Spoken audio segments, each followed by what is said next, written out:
In the 7th century, 3 kingdoms fought for control of the Korean peninsula, Baekje, Silla, and in the north the giant, among them Goguryeo. But Goguryeo faced something the others never had to. To its west lay China, and China, unified under the Sui Dynasty, had grown tired of a defiant kingdom refusing to bow. In 612 AD, the Sui Emperor Yangdi did something no one had ever attempted. He assembled an army of over 1 million men, the largest military force the world had ever seen, and sent them north to crush Goguryeo once and for all. The Goguryeo general, Eulji Mundeok, watched that army cross the Yalu River, 1 million men, against a kingdom that had perhaps 300,000 soldiers total. Any other nation would have surrendered. Goguryeo built walls. The Sui army laid siege to Ansi Fortress. Day after day, wave after wave of Chinese soldiers threw themselves against walls that refused to fall. For 3 months they fought. For 3 months the fortress held. By the time the Sui retreated, they had lost an estimated 300,000 men. Some accounts say more. The Sui Dynasty, weakened by this failure, would collapse within a decade. Goguryeo had not just defended itself, it had broken an empire. But the Chinese would return.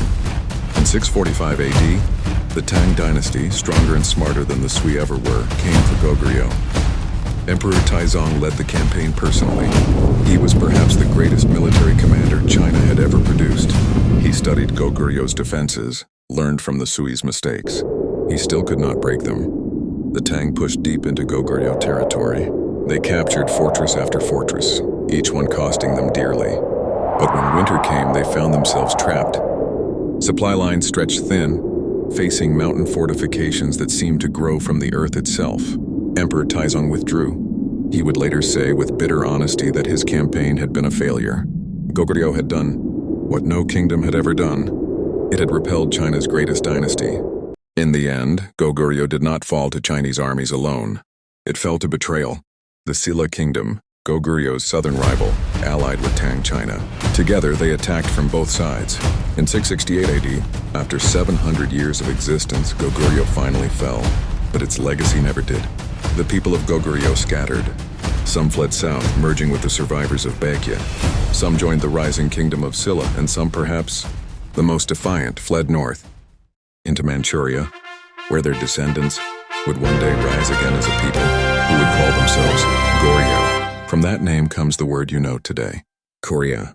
They built their fortresses on mountains because they understood something empires often forget. Mountains do not bow. Mountains do not break. Mountains simply endure.